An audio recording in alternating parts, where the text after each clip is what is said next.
जय श्री कृष्णा। नमस्कार मित्रों, कैसे हो आप लोग? अच्छे हो?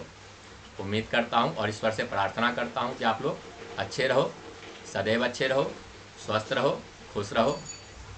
मित्रों, आज हम एक जन्म कुंडली का अध्ययन करेंगे, कुछ बातें जानेंगे, कुछ बातें समझेंगे और अपने ज्ञान में वृद्धि करेंगे। मित्रों, जैसे कि मैं अक्सर कहा करता हूँ, विद्या ज्ञान जितना बांटो, जितना दो, जितना इसका लेन देन करो, ये उतना ज़्यादा बढ़ता है। विद्या ददाति विनिमय, इसका जितना विनिमय करो, जितना लेन देन करो, ये उतना ज़्यादा बढ़ता है। और इससे बढ़ के कोई धन नहीं होता, इससे श्रेष्ठ कोई धन नहीं होता, इससे अमूल्य कोई धन नहीं मित्रों। तो आइए मित्रों, अपने ज्ञान में वृद्धि करें। हो सकता है हमारे भी सवाल के जवाब यहाँ मिल जाए। मित्रों, ये जन्म कुंडली है वरुण शर्मा की, जो ऋतु शर्मा के छोटे पुत्र, दूसरे पुत्र हैं और ये दिल्ली के निवासी हैं और ये हमारे पुराने दर्शक हैं मित्रों। इनके अनुरोध पर आज हम इनके पुत्र का जन्म कुंडली का अध्ययन करेंगे मित्रों। तो आइए मित्रों, शुरू करें।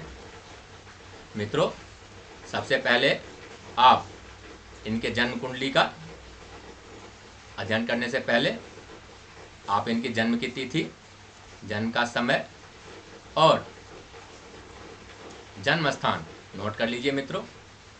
मित्रों, इनकी जन्म की तिथि है 26/12/2011, 26 दिसंबर 2011 और जन्म का समय है 10 बजे, प्रातः काल के 10 बजे 10 AM और जन्म स्थान है दिल्ली। मित्रों, मकर लग्न की इनकी कुंडली है और ये जन्म कुंडली से मांगलिक हैं और ये धनु राशि के हैं। धनु राशि। सबसे पहले हम इनके जन्म कुंडली से संबंधित थोड़ा सा पंचांग देख लें, जान लें मित्रों। मित्रों, इनका जन्म शुक्ल पक्ष के द्वितीया तिथि को उत्तराषाढ़ा नक्षत्र के पहले चरण में सोमवार के दिन कौलव करण और ध्रुव योग में हुआ है मित्रों। द्वितीया पक्ष का चंद्रमा, शुक्ल पक्ष के द्वितीया पक्ष, यहाँ का चंद्रमा थोड़ा सा कमजोर होता है, थोड़ा उतना बलवान नहीं होता। इसके बाद उत्तराषाढ़ा नक्षत्र, उत्तराषाढ़ा नक्षत्र के पहले चरण में उत्तराषाढ़ा नक्षत्र, जिसके स्वामी सूर्यदेव होते हैं। सूर्यदेव, इस नक्षत्र में जन्मे जातक तेजस्वी होते हैं, धर्म कर्म में रुचि रखने वाले होते हैं, थोड़े अहंकारी भी होते हैं मित्रों। मित्रों, ये मकर लग्न के हैं, शनि से प्रभावित मकर लग्न के। कैसे होते हैं मकर लग्न के लोग? मकर लग्न शनि से प्रभावित। मित्रों, मकर लग्न के लोग न्याय प्रिय होते हैं, इनको अन्याय बर्दाश्त नहीं होता। पृथ्वी तत्व की राशि है तो सामंजस्य बिठाने वाले, वास्तविकता को पहचानने वाले, दिन में सपने न देखने वाले, वास्तविकता को पहचानने वाले, अपने मित्रों के प्रति वफादार, अपनों के प्रति वफादार। ये कभी अपनों को, अपने मित्रों को धोखा नहीं देते मित्रों, कभी नहीं। आप इन पर आंख मूंद कर विश्वास कर सकते हो मित्रों। इसके बाद मित्रों, अधिकतर ऐसे लोगों का श्याम वर्ण होता है, सावले होते हैं, काले घने लंबे बाल, सुडौल शरीर, निडर, साहसी, कुछ इस तरह के स्वभाव मकर लग्न वालों का होता है मित्रों। मित्रों, इनकी राशि धनु राशि है, जो कि देवगुरु बृहस्पति से संबंध रखता है। धनु राशि, जिसके स्वामी देवगुरु बृहस्पति होते हैं। मित्रों, धनु राशि के लोगों का कैसा स्वभाव होता है? मित्रों, धनु राशि के लोग अधिक से अधिक धर्मी, अपने लक्ष्य के प्रति सदैव तत्पर, ये लोग, धनु राशि के लोग सदैव अपने लक्ष्य की तरफ अग्रसर रहते हैं, उसकी तरफ ध्यान लगा के रहते हैं। सदैव अधिक से अधिक धर्मी, धर्म कर्म में रुचि रखने वाले, कम बोलने वाले, गंभीर, शिक्षित, समझदार, कुछ इस तरह का स्वभाव होता है धनु राशि वालों का। आइए मित्रों, इनके जन्म कुंडली से संबंधित पहले ग्रहों की स्थिति देख लें। मित्रों, बात करते हैं सूर्य देव की। ग्रहों के राजा सूर्य से शुरू करते हैं मित्रों, सूर्यदेव इनके जन्म कुंडली में, सूर्यदेव इनके जन्म कुंडली में अष्टम भाव के अधिपति, इस भाव के, जो कि सबसे बड़ा मारक भाव होता है किसी भी जन्म कुंडली का, किसी भी लग्न के कुंडली का सबसे बड़ा मारक भाव अष्टम भाव होता है, ये आप जानते हैं। तो ये अष्टम भाव के अधिपति होकर कहाँ बैठे हैं मित्रों? जन्म कुंडली के द्वादश भाव में, व्यय भाव में चंद्रमा के साथ युति करके अमावस योग लगाकर बैठे हैं मित्रों। अपने मित्र राशि, अपने मित्र के राशि धनु राशि में, देवगुरु बृहस्पति की राशि है मित्रों। सूर्य या चंद्र का, सूर्यदेव यदि अष्टम भाव में या द्वादश भाव में बैठे तो यह थोड़ा चिंता का विषय बनता है मित्रों, थोड़ा सा कष्टदायक तो होता है मित्रों। आइए मित्रों, अब जो है चंद्रदेव की स्थिति देखें। मित्रों, ये सूर्यदेव कौन से नक्षत्र में बैठे हैं मित्रों? मूल नक्षत्र में, जो कि इसके स्वामी केतु देव होते हैं। आइए मित्रों, अब चंद्रदेव की स्थिति को देखें। मित्रों, चंद्रदेव इनके जन्म कुंडली में सप्तम भाव के अधिपति कर्क राशि के स्वामी होते हैं। कर्क राशि बनी सप्तम भाव में, तो सप्तम भाव के अधिपति होकर मित्रों ये कहाँ बैठे हैं? जन्म कुंडली के द्वादश भाव में सूर्य के साथ युति करके अमावस योग लगाकर बैठे हैं मित्रों। और ये अंश बल से भी कमजोर हैं, ये अंश बल से भी कमजोर है मित्रों। और ये उत्तराषाढ़ा नक्षत्र, सूर्य के नक्षत्र में बैठे हैं मित्रों।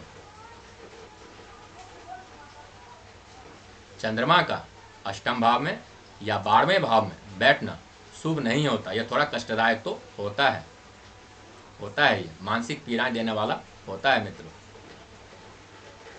इसकी व्याख्या और आगे करेंगे विस्तृत में।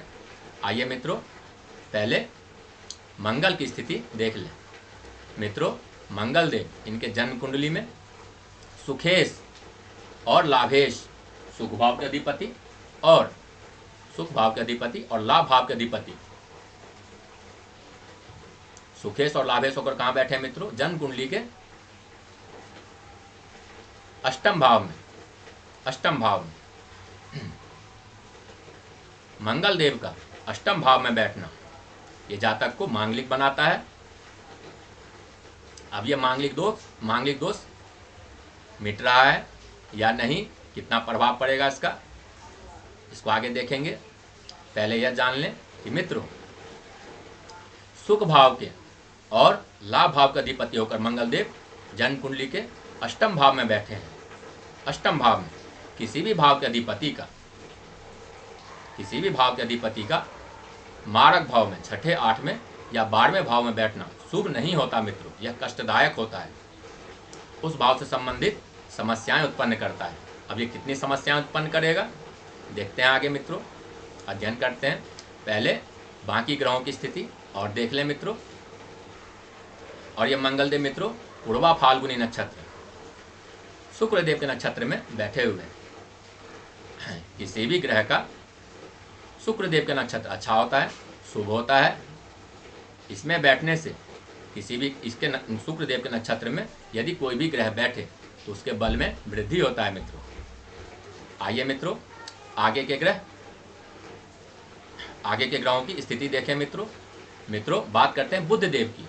मित्रों, बुध देव इनके जन्म कुंडली में षष्ठेश, छठे भाव के अधिपति और भाग्य भाव के अधिपति, षष्ठेश और भाग्येश होकर कहाँ बैठे हैं? जन्म कुंडली के लाभ भाव में राहु के साथ युति करके लाभ भाव में बुध देव विशेष कारकत्व प्राप्त कर लेते हैं मित्रों, विशेष कारकत्व, वहां पर वो विशेष लाभ देने वाले हो जाते हैं मित्रों। वैसे भी बुधदेव छठे से छठा होकर बैठे हैं, छठे से छठा भाव है, अगर यहाँ से देखा जाए तो छठा भाव लाभ भाव होता है। इस स्थिति में बुधदेव का बैठना यहाँ पर शुभ है हर तरह से। इसके बाद मित्रों ये भाग्य भाव के अधिपति हैं, तो भाग्येश का, भाग्य भाव के अधिपति का लाभ भाव में बैठना यह भाग्य में वृद्धि करता है।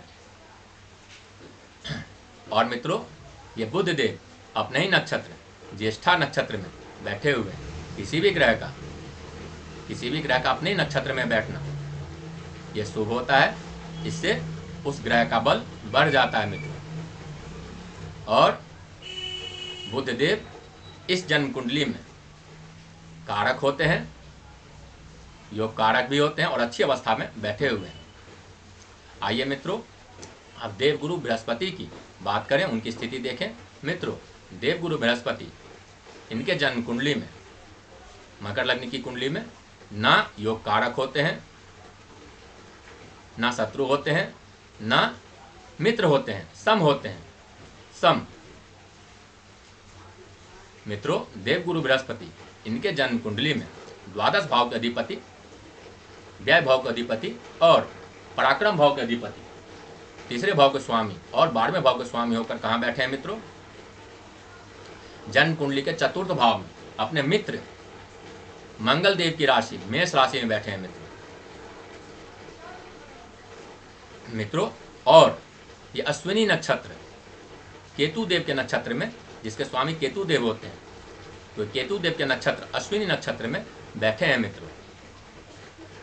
केतु देव के नक्षत्र में देवगुरु बृहस्पति का बैठना यह शुभ होता है, अति शुभ होता है मित्रों, अति शुभ होता है।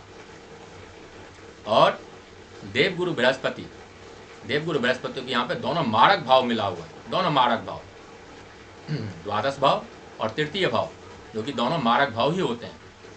लेकिन ये अच्छे भाव केंद्र में बैठे हैं। ये जातक को कई तरह से लाभ देने वाला होगा, क्योंकि देवगुरु बृहस्पति किसी भी कुंडली में, चाहे आपकी किसी भी लग्न की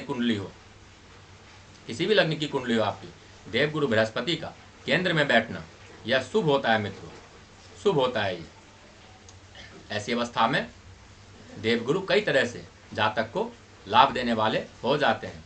देवगुरु बृहस्पति जहाँ भी बैठे उस भाव को तो वो थोड़ा कमजोर करते हैं, विशेषकर जब वो अकेले बैठे, लेकिन उनकी दृष्टि बहुत शुभ होती है मित्रों, बहुत शुभ होती है। और जहाँ जहाँ उनकी दृष्टि पड़े उस भाव को, उस ग्रह को वो बल दे देते हैं, बलवान कर देते हैं मित्रों।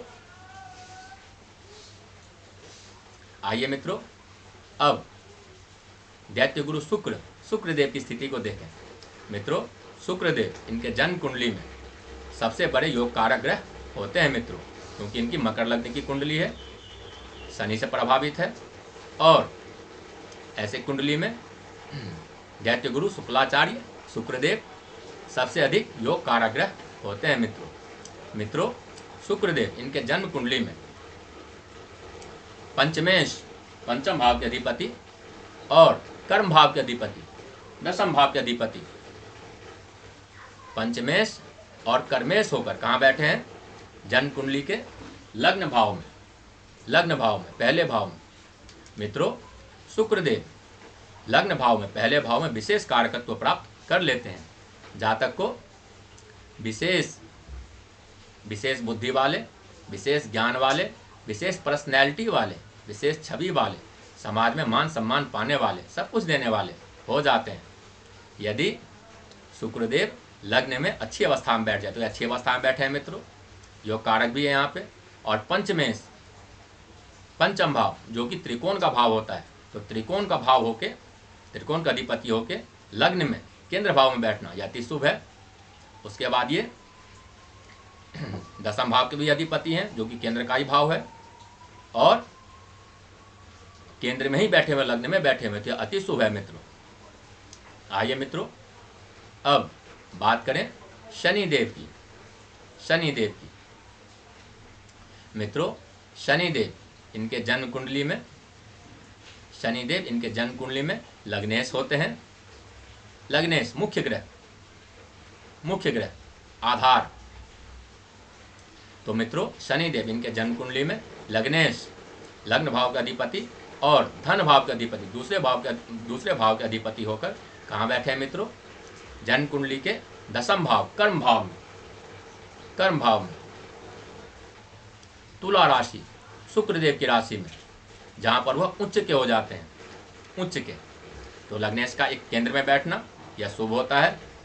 ऊपर से शनिदेव यहाँ पे उच्च के होकर बैठे हैं, तो यह अति शुभ है मित्रों, अति शुभ है। लग्नेश का धनेश का केंद्र में बैठना, वो भी उच्च का होकर, यह अति शुभ होता है मित्रों। आइए मित्रों अब बात करें राहु देव की। मित्रों राहु देव इनके जन्म कुंडली में लाभ भाव में बुध के साथ युति करके बैठे हुए हैं अपने नीच राशि वृश्चिक राशि में। लेकिन मित्रों राहु देव लाभ भाव में विशेष लाभ देने वाले हो जाते हैं मित्रों, और वो बुध देव के साथ युति करके बैठे हुए हैं। बुध देव भी वहाँ पर विशेष कारकत्व प्राप्त कर लेते हैं। विशेष कारकत्व, जातक को कभी पैसों की कमी ऐसी अवस्था में नहीं होती। जातक को पैसे कमाने की विशेष बुद्धि आ जाती है और जातक व्यापार से अपने पैसे से हर तरह से अधिक लाभ कमाता है। इसकी व्याख्या और आगे करेंगे। आइए मित्रों पहले केतु देव की स्थिति देख लें मित्रों। और राहु देव ज्येष्ठा नक्षत्र जो कि बुध देव का नक्षत्र है, इनके मित्र का नक्षत्र है, तो बुध देव के नक्षत्र में बैठे हैं। बात करें केतु देव का मित्रों, केतु देव इनके जन्म कुंडली में पंचम भाव में शुक्र देव की राशि वृष राशि में बैठे हैं मित्रों, और अपने नीच की राशि वृष राशि में बैठे हैं मित्रों। और ये रोहिणी नक्षत्र, रोहिणी जो कि चंद्रदेव का नक्षत्र है, जिसके स्वामी चंद्रदेव होते हैं, तो ये चंद्रदेव के नक्षत्र में बैठे हैं मित्रों। ये हो गई ग्रहों की अवस्था। अब आइए मित्रों देखें थोड़ा सा भाव की अवस्था इनकी क्या। तो आइए मित्रों देखें अब थोड़ा भावों की स्थिति, जन्म कुंडली के भाव की स्थिति क्या कहती है। इनके भाव की स्थिति मित्रों सबसे पहले शुरुआत करते हैं लग्न से। मित्रों लग्न भाव के अधिपति शनिदेव होते हैं, जो कि इस जन्म कुंडली के मुख्य ग्रह होते हैं, आधार होते हैं। और शनिदेव लग्न भाव के अधिपति और धन भाव के अधिपति होकर लग्नेश और धनेश होकर उच्च के होकर बैठे हैं। कहाँ पे? जन्म कुंडली के दशम भाव में उच्च के होकर बैठना। लग्नेश और धनेश का उच्च का होकर बैठना, वो भी केंद्र में। ऐसी अवस्था में जातक अच्छी पर्सनैलिटी वाला, समाज में मान सम्मान पाने वाला, शिक्षित, उच्च विचार का और धनी होता है। ऐसे जातक के पास धन की कभी कमी नहीं होती। धनेश का उच्च का होकर बैठना, तो जातक धनी होता है, धन की स्थिति अच्छी रहेगी जातक की, यह निश्चित है ये। क्योंकि धनेश शनिदेव उच्च के होकर बैठे हैं और इस लग्न कुंडली के, इस जन्म कुंडली को मुख्य ग्रह होते हैं मित्रों।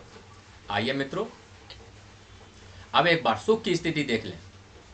सुख, भूमि भवन वाहन सुख कैसी रहेगी, कैसी अवस्था रहेगी इनकी मित्रों। सुख भाव के अधिपति मंगल देव, सुख भाव के अधिपति मंगल देव होते हैं। वो कहाँ बैठे हैं मित्रों? जन्म कुंडली के अष्टम भाव में। तो किसी भी भाव के अधिपति का अष्टम भाव में बैठना, जैसे कि मैंने कहा था यह शुभ नहीं होता, उससे संबंधित कष्ट देता है, समस्याएं उत्पन्न करता है।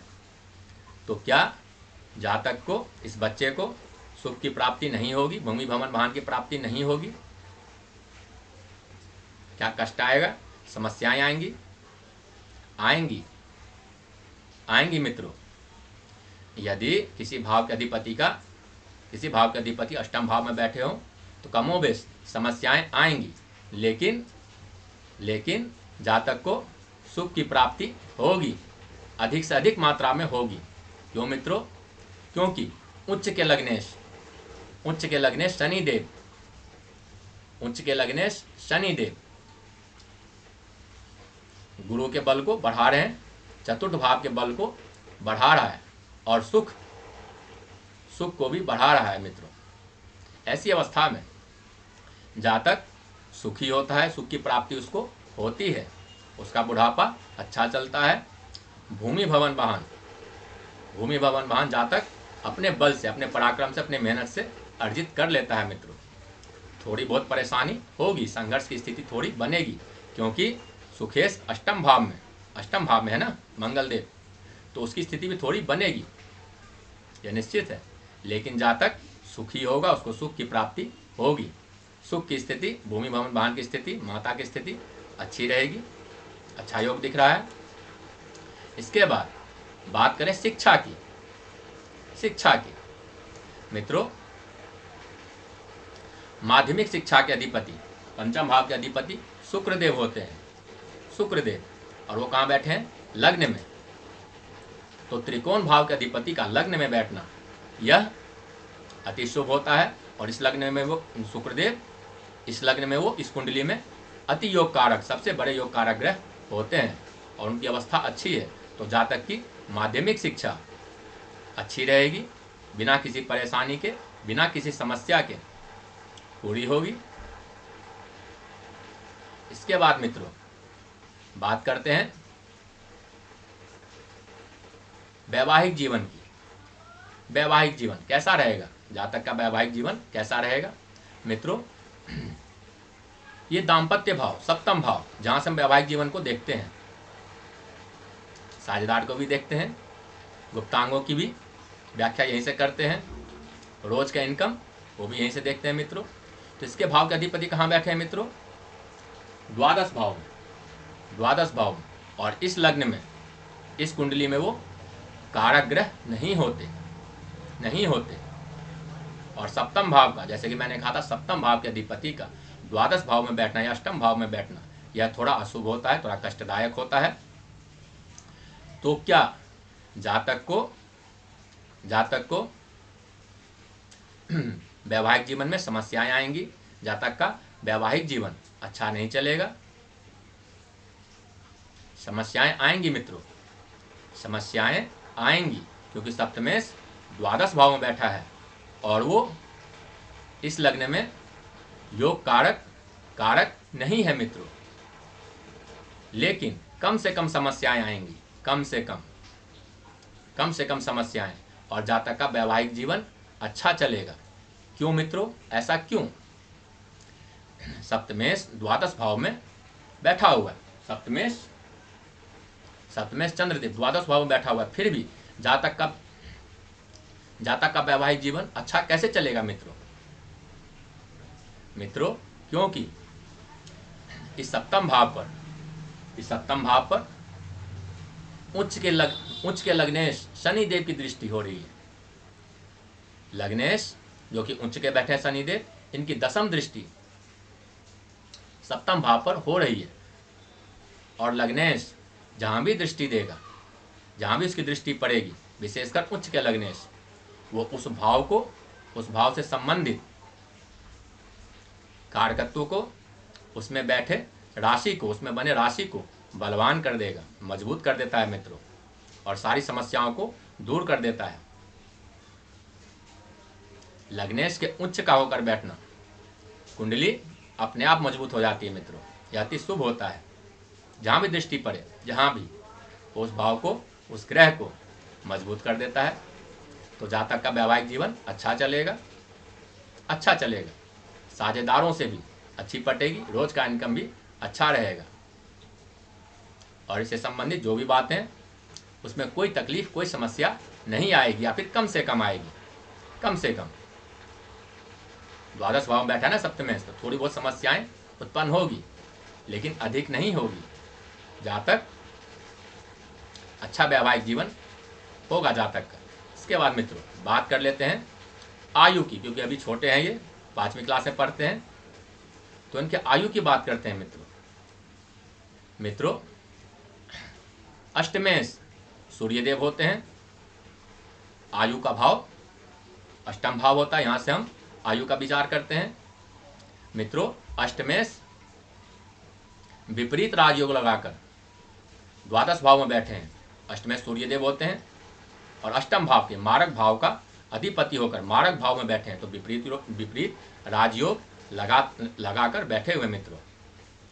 लेकिन जैसे कि मैंने शुरू में कहा था, सूर्यदेव और चंद्रदेव का अष्टम या द्वादश भाव में बैठना शुभ नहीं होता, ये थोड़ा कष्टदायक होता है, तो जातक को कई तरह के समस्याएं उत्पन्न होगी, परेशानियां होगा, तनाव होगा, क्योंकि चंद्रदेव भी तो वहाँ बैठे हैं, जो कि मानसिक परेशानी देता है यदि वो अष्टम और द्वादश भाव में बैठे हो।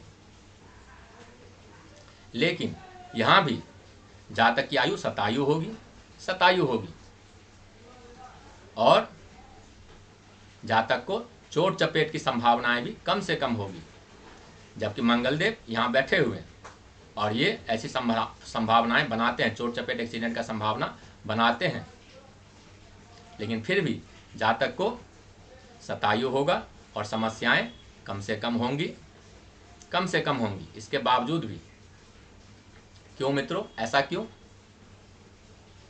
यहाँ मंगलदेव बैठे हैं और इसके भाव के अधिपति द्वादश भाव में जा रहे हैं, फिर भी जातक की शतायु कैसे होगी, जातक की लंबी उम्र कैसे होगी? ये परेशानी का भी भाव है, तो परेशानी भी जातक को कम से कम क्यों होगी? क्योंकि मित्रों देवगुरु बृहस्पति की पंचम दृष्टि आयु भाव पर मंगल पर पड़ रही है।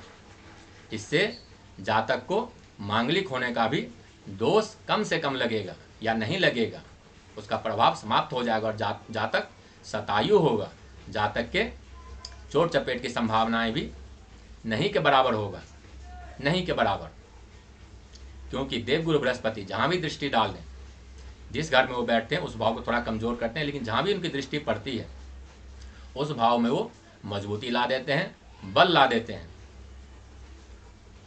हैं, उसकी नकारात्मक प्रभाव जो है उसको समाप्त कर देते हैं। देवगुरु बृहस्पति का केंद्र में बैठने का यही लाभ होता है। इसके बाद मित्रों बात करते हैं भाग्य की। मित्रों भाग्येश बुधदेव होते हैं और ये अपने सर्वश्रेष्ठ जगह जहाँ पे वो विशेष कारकत्व प्राप्त कर लेते हैं, विशेष बन जाते हैं, विशेष लाभ देने वाले बन जाते हैं, लाभ भाव में बैठे हैं मित्रों, बुध के साथ राहु के साथ युति करके, और दोनों एक ही नक्षत्र बुध देव के नक्षत्र में बैठे हुए मित्रों।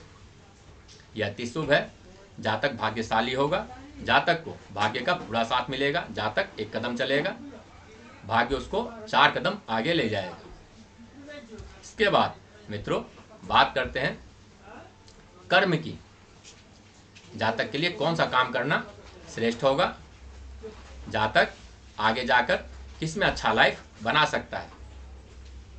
मित्रों कर्म भाव में लग्नेश बैठे हैं उच्च के होकर, तो जातक ऐसी अवस्था में, लग्नेश कौन होते हैं? शनिदेव, तो ऐसी अवस्था में जातक राजनीति में जा सकता है, उसमें अच्छे कैरियर दिख रहे हैं जातक के। जातक प्रॉपर्टी डीलर का काम कर सकता है, उसमें भी अच्छे कैरियर दिख रहे हैं, क्योंकि लाभ भाव में वृश्चिक राशि मंगलदेव की राशि बनी है और वहाँ पे बुधदेव राहु के साथ युति करके जातक को विशेष लाभ देने वाले हो रहे हैं मित्रों। ऐसी अवस्था में जातक यदि खरीद बिक्री का काम करे, जमीन के खरीद बिक्री का, प्रॉपर्टी डीलर का काम करे, तो उसमें भी जातक को अपार सफलता दिख रही है।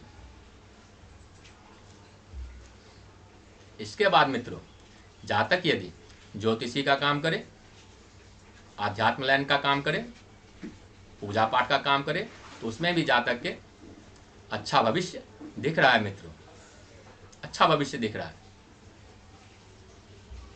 जातक यदि आईपीएस इंडियन पुलिस सर्विस या आईएएस इंडियन एडमिनिस्ट्रेशन सर्विस प्रशासनिक सेवा के तैयारी करे, प्रतियोगिता दे, उसकी तैयारी करे, तो उसमें भी सफलता के योग जातक को अच्छा दिख रहा है, उसमें सफलता के योग भी अच्छे दिख रहे हैं मित्रों। इसके बाद बात करते हैं लाभ भाव की। मित्रों, लाभ भाव अपने आप में मजबूत है, वहाँ बुध और राहु बैठे हुए हैं और उस पर मंगल देव की दृष्टि हो रही है। मंगल देव की लाभ भाव में वृश्चिक राशि बनी है, जिसके स्वामी मंगल देव हैं और अपने घर को मंगल देव देख रहे हैं। ये एक अच्छा संकेत है, जातक अच्छा लाभ कमाएगा, लाभ की स्थिति अच्छी बनेगी। मंगल देव लाभ और धन में भी संबंध बना रहे हैं मित्रों, लाभ और धन का संबंध भी एक साथ बना रहे हैं। कैसे मित्रों? मंगल देव अपनी चौथी दृष्टि से लाभ भाव को देख रहे हैं, लाभ भाव को एकादशवें स्थान को, और अपने सप्तम दृष्टि से वो धन भाव को देख रहे हैं। तो लाभ और धन में चौथी दृष्टि से 1 2 3 4 चौथी दृष्टि से लाभ भाव को देख रहे हैं, और सप्तम भाव से 4 5 6 7 तो लाभ और धन में संबंध स्थापित कर रहे हैं मंगल देव। तो यहाँ पे जातक अच्छा लाभ कमाएगा, लाभ की स्थिति अच्छी है, और धन भी एकत्रित करेगा, भरपूर मात्रा में एकत्रित करेगा मित्रों। जातक के विदेश यात्रा के भी योग बन रहे हैं मित्रों, विदेश यात्रा के भी। कैसे? क्योंकि देवगुरु बृहस्पति द्वादशेष होते हैं, द्वादश भाव के अधिपति, पराक्रम भाव के अधिपति, जो कि ये विदेश यात्रा का भी भाव है और ये छोटी मोटी यात्राओं का भाव है। और ये कहाँ बैठे हैं? सुख भाव में। और उनकी दृष्टि कहाँ पर है मित्रों? कर्म भाव में। सप्तम दृष्टि, पंचम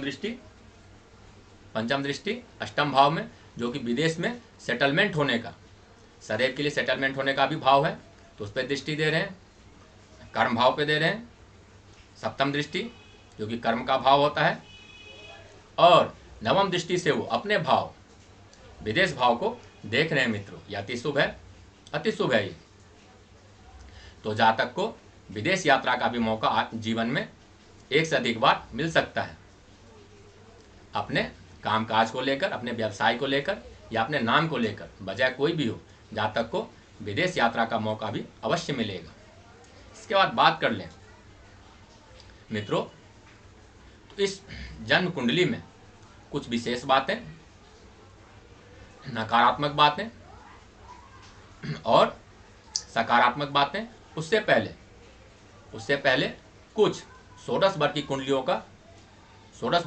का विश्लेषण हम कर लेते हैं, देखते हैं क्या कहती है इनके षोडश वर्ग की कुंडलियां। मित्रों, सबसे पहले बात करते हैं चलित कुंडली की। मित्रों, चलित कुंडली में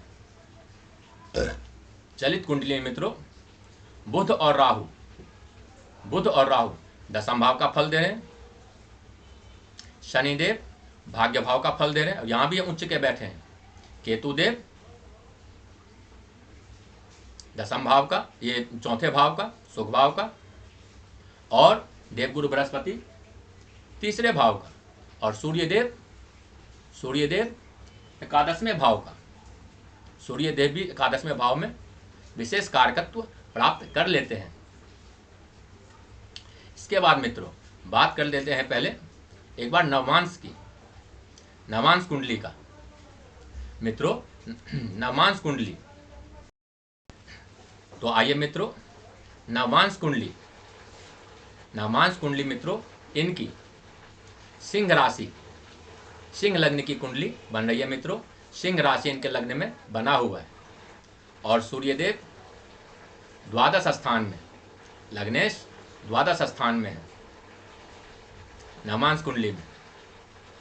इसके बाद मित्रों यदि देखा जाए तो यहाँ पे चंद्रदेव की भी स्थिति कुछ विशेष बेहतर नहीं है, वो पंचम भाव में बैठे हैं, लेकिन राहु के साथ युति करके बैठे हैं, तो यहाँ भी सूर्य और चंद्र थोड़े से परेशान दिख रहे हैं मित्रों।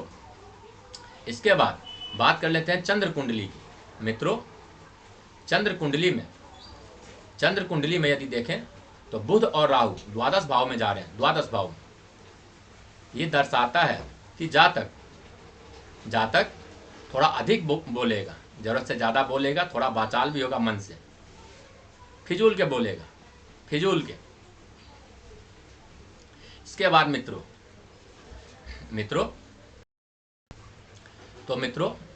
चंद्र कुंडली मिला जुला के इनकी अच्छी दिख रही है, मजबूत दिख रही है मित्रों, मजबूत दिख रही है मित्रों।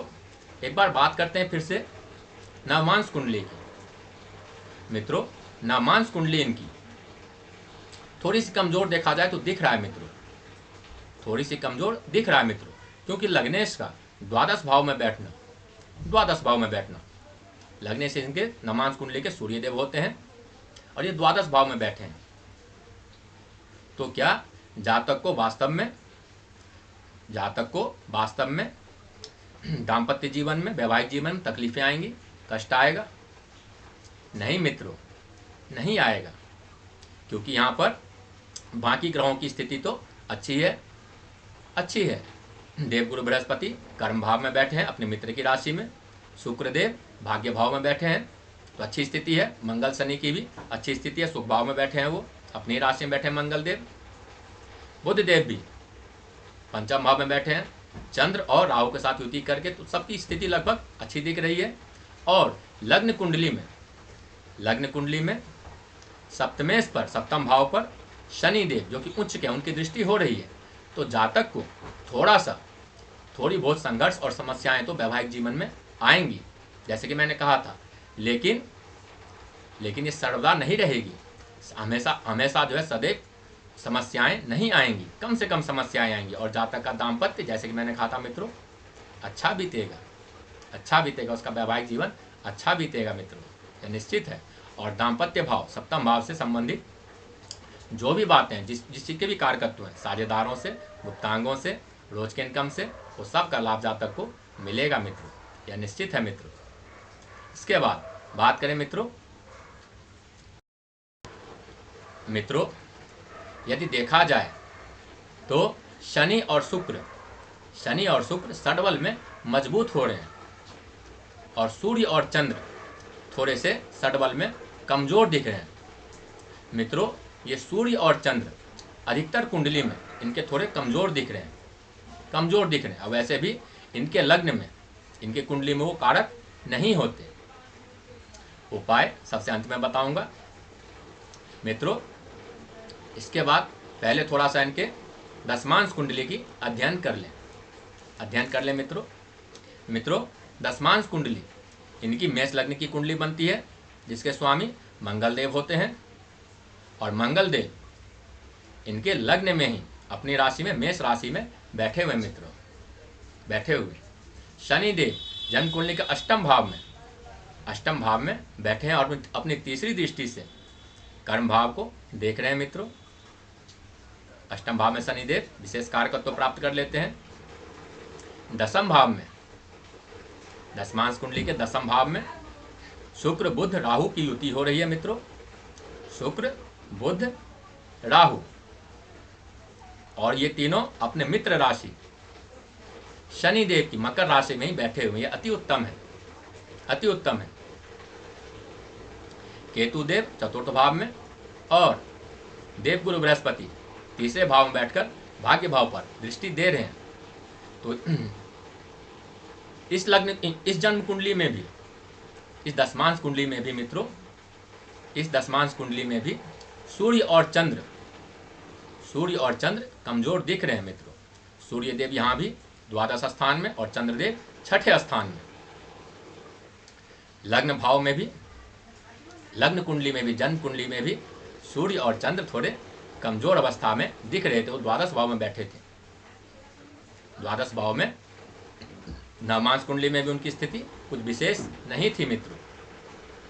तो अधिकतर कुंडलियों में सूर्य और चंद्र कमजोर दिख रहे हैं मित्रों।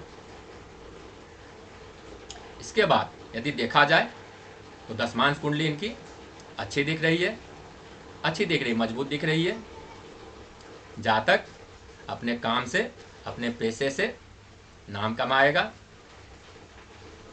अच्छा लाभ कमाएगा और प्रतिष्ठित सम्मानित काम करेगा, अधिक से अधिक लाभ कमाने वाला कार्य करेगा। जैसे कि मैंने कहा था, ज्योतिष का काम करे तो कर सकते हो आप, प्रॉपर्टी डीलर का काम बेस्ट रहेगा इनके लिए। बड़ी तैयारी करना चाहें आईपीएस की, आईएएस की, तो उसके भी योग दिखते हैं, तो आप करें मित्रों। तो ये बच्चा उसमें सफल हो सकता है, योग इसके पूरे दिख रहे हैं मित्रों। अब कुछ बात करें मित्रों, अभी इनकी चंद्रदेव की दशा चल रही है मित्रों। चंद्रदेव जो कि इनके अधिकतर कुंडलियों में पीड़ित है। ये मानसिक तनाव देता है।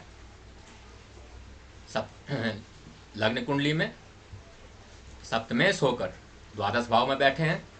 वैसे उच्च के लग्नेश की दृष्टि इन पर हो रही है, लेकिन फिर भी सूर्य और चंद्र का, जैसे कि मैंने कहा था, द्वादश भाव में बैठना ठीक नहीं है, थोड़ा कष्ट देता है। तो थोड़ा जातक के लिए दशा कष्टदायक होगी, थोड़ी मानसिक पीड़ाएं होंगी, क्योंकि ये मन का कारक है।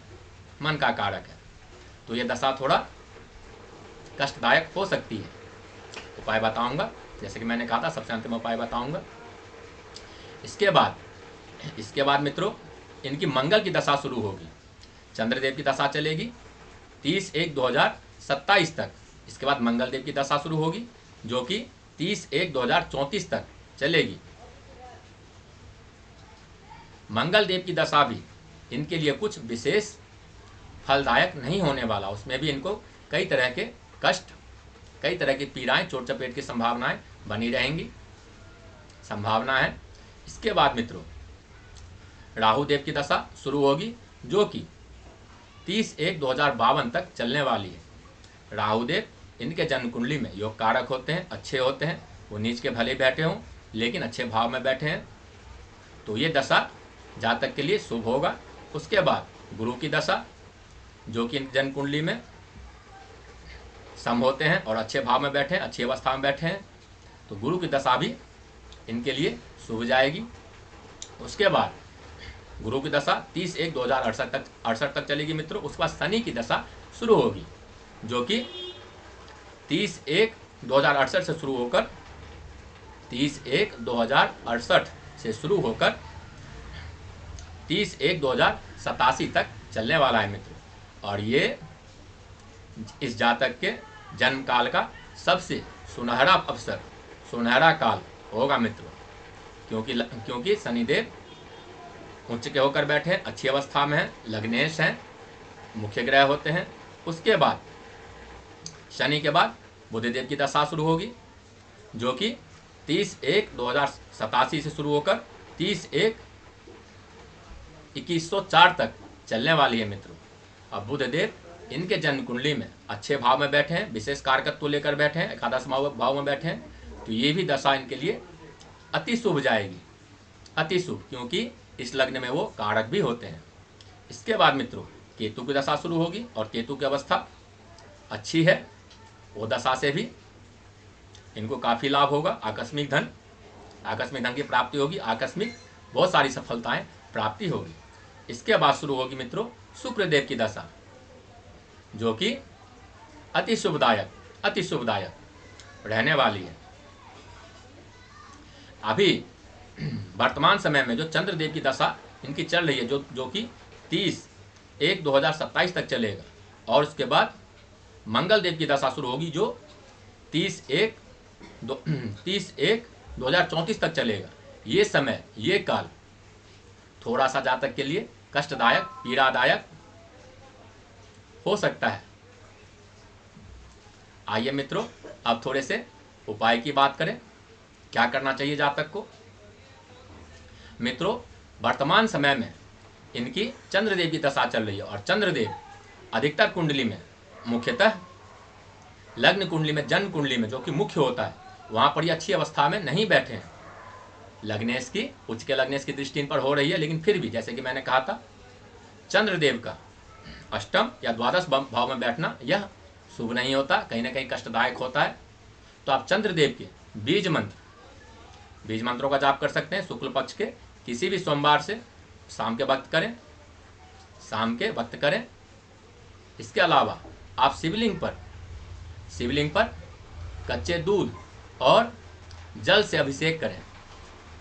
इससे आपकी जो भी चंद्रदेव के अंदर नकारात्मकता प्रभाव है वो समाप्त हो जाएगा और आपको कम से कम कष्ट होगा, कम से कम ये दशा भी आपकी अच्छी जाएगी और चंद्रदेव आपके लिए शुभदायक हो जाएंगे मित्रों। इसके बाद ये उपाय थे, पहला उपाय। दूसरा मित्रों, सूर्यदेव एक तो अष्टमेश है, अष्टम भाव के अधिपति, और कहाँ बैठे हैं वो? द्वादश भाव में। जैसे कि मैं बार बार कह रहा हूँ कि सूर्यदेव का अष्टम भाव में या द्वादश भाव में बैठना थोड़ा चिंता का कारण बन जाता है। इस पर भी उच्च के लग्नेश की दृष्टि हो रही है, लेकिन फिर भी कहीं न कहीं ये समस्याएं उत्पन्न करता है मित्रों, समस्याएं उत्पन्न करता है। क्या करें? सूर्यदेव को जल दें, अर्घ दें, रोज दें। गायत्री मंत्र पढ़ सकते हो आप सूर्यदेव के सामने ही बैठ के।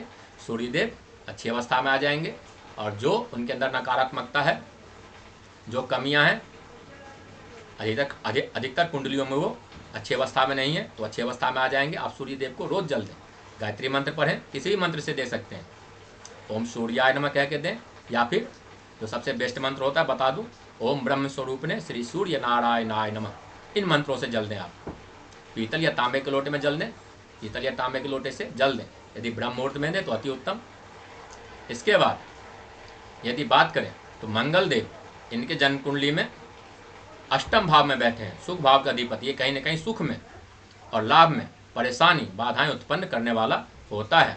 और मंगल देव इनको मांगलिक योग भी बना रहा है मित्रों, तो वैवाहिक जीवन में भी ये कहीं न कहीं थोड़ा बहुत कष्ट कमोबेश देता है ये। इसके अलावा ये चोट चपेट की संभावनाएं भी थोड़ा बहुत कम या अधिक बनाता ही है।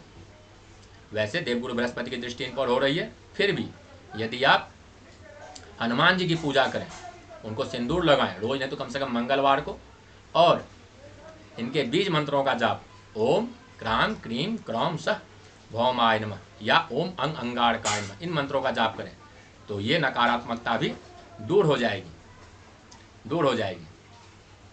मित्रों, यदि देखा जाए तो इस जन्म कुंडली में कुछ विशेष बातें भी हैं। कौन कौन से मित्रों? इस जन्म कुंडली में एक परिवर्तन योग लग रहा है, जो कि किसी भी जन्म कुंडली में सबसे बड़ा योग होता है, परिवर्तन योग। ये देखें मित्रों, शुक्रदेव शनिदेव की राशि में बैठे हैं और शनिदेव शुक्रदेव की राशि में बैठे हैं, और ये दोनों मित्र होते हैं और दोनों ने परिवर्तन योग लगा रखा है, जो कि किसी भी लग्न कुंडली में, किसी भी जन्म कुंडली में सबसे बड़ा योग होता है। और वैसे भी शुक्रदेव इस कुंडली में, मकर लग्न की कुंडली में सबसे बड़े योग कारक ग्रह होते हैं मित्रों, और वो अच्छी अवस्था में है मित्रों। सूर्य से अस्त हो रहे हैं, इसके बावजूद भी परिवर्तन योग लगाकर वो कुंडली को और मजबूत कर रहे हैं मित्रों। इसमें जातक को कई तरह से ये लाभ देने वाला योग होता है। जातक को धनी बनाने वाला, जातक को शिक्षित करने वाला, समझदार बनाने वाला, कई तरह से लाभदायक होता है मित्रों। भाग्य में वृद्धि करने वाला शुक्रदेव की दृष्टि, जो कि अच्छी अवस्था में सप्तम भाव में भी पड़ रही है, तो जातक के वैवाहिक जीवन में भी कई तरह से लाभ देने वाले होंगे। जातक के वैवाहिक जीवन में जो समस्याएं हैं, चंद्रदेव जैसे कि सप्तमेश होकर द्वादश भाव में बैठ रहे हैं, मांगलिक हैं ये, तो थोड़ी बहुत जो समस्याएं हैं उसको भी ये दूर करने वाले या कम करने वाले, समस्याओं को कम करने वाले हो जाते हैं। मित्रों, इसके बाद यदि बात करें कुछ नकारात्मक तत्व की, इस जन्म कुंडली में नकारात्मक तत्व, तो उसकी भी एक बार देख लें मित्रों। मित्रों, भाग्य भाव में इस भाव में पाप कर्तरी योग लगा है। पाप कर्तरी योग, एक तरफ मंगल और एक तरफ शनि, एक तरफ मंगल और एक तरफ शनि, जो कि भाग्य से संबंधित या जो भाग्यशाली जन्म कुंडली में जातक को बना रहे हैं बुधदेव, भाग्य भाव मजबूत है, तो उसको पाने में, भाग्य का पूर्ण फल पाने में ये कहीं न कहीं विघ्न बाधाएं उत्पन्न करता है। विघ्न बाधाएं जो विशेषता है भाग्य का, जातक जो भाग्य का फल जातक को मिलना चाहिए, उसमें कहीं न कहीं ये विघ्न और बाधाएं उत्पन्न करता है, आसानी से मिलने नहीं देता। क्या करें इसके लिए? जैसे कि मैंने बताया, मंगल देव का उपाय करें, हनुमान जी की पूजा करें, इनके बीज मंत्रों का जाप करें, उससे यह समस्या आपकी दूर हो जाएगी और भाग्य का जो भी साथ आपको मिलना चाहिए वो आपको पूर्ण मिलेगा, यह निश्चित है। आप करें। इसके बाद यदि देखें तो लाभ भाव में पाप कर्तरी योग निर्माण हो रहा है। पाप कर्तरी योग, इधर शनि उधर सूर्य, लेकिन फिर भी लाभ की स्थिति अच्छी रहेगी। क्यों? क्योंकि बुध देव वहाँ पर विशेष कारकत्व प्राप्त कर लेते हैं और लाभ भाव पर जो लाभेश हैं मंगल देव, उनकी चौथी दृष्टि, मंगल की चौथी दृष्टि उस पर पड़ रही है, इससे लाभ भाव मजबूत हो रहा है। इसके अलावा जो मैंने आपको बताया, सूर्य देव को जल देना, सूर्य देव को अगर आप जल देते हैं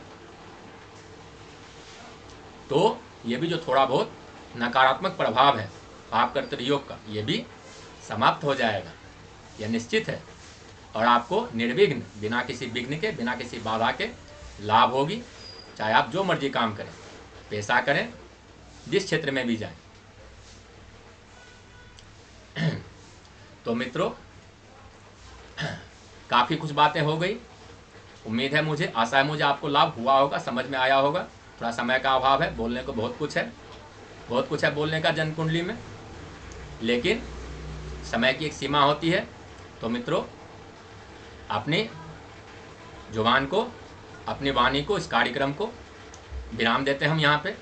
मित्रों, आपको यह कार्यक्रम कैसा लगा, ये सुझाव दें, अपना कमेंट करें। अगर आपके मन में भी कोई सवाल हो तो वो भी लिख सकते हैं मित्रों।